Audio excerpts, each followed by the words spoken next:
is Svetlana, and I will be talking about how the current state of the country has affected my family and I, and also how the past few months have changed me. When there was first news of COVID-19, I didn't think much of it and thought that it would be over during a short period. However, when the whole world went into their own forms of stay-at-home orders, that is when the panic set in. Especially because my mom stayed up to date on how many cases there were in Minnesota and had the need to update me each day.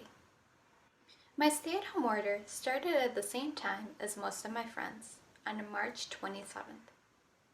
At this point in time, I started losing touch with the present moment and began living in a hypothetical dark future where my grandparents and my mom were dead because of them being in the high-risk group for COVID-19. This is the level of intensity the impact of the pandemic had on me. I couldn't continue living like this. I needed something to bring me back to the present moment where my grandparents and my mom were alive and healthy. Luckily, I came across meditation, yoga, and gratitude. These things let me be grateful for how protective my mom was, because it showed me how much she cared for me and my 11-year-old brother. These things made me reflect on the fact that my grandparents won't be alive forever. So I started calling them more often and video chatting with them. Meditation, gratitude, and yoga helped me pause and take a breath when it felt like the world was collapsing on top of me. During this time, I was also able to talk to my friends and my cousin via Zoom, and it helped me feel like I was not alone in this. When racial injustices started coming to the surface in America, I was able to talk to my friends about them. The murders of Breonna Taylor, George Floyd, and many other Black men and women who were killed by police led to more prominent Black Lives Matter social movements.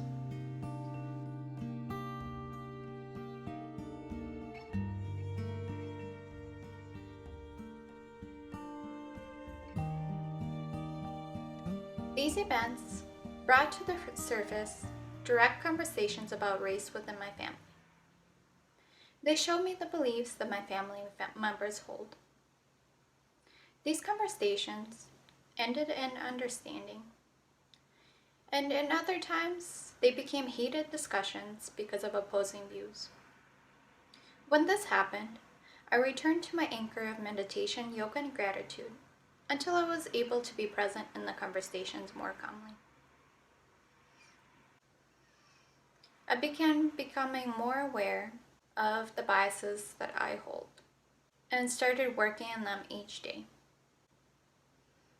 I know that this is not enough to change the thorns of oppression,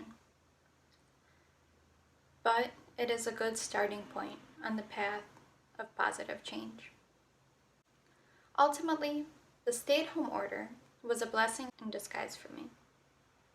It showed me so many things to be grateful for. It brought forth positive, uplifting routines and showed me what people I could count on.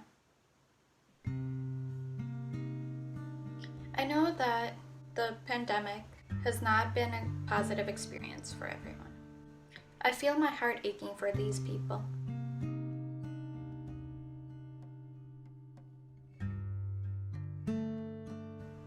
I hope that we can all get through this by staying grounded and connected to one another.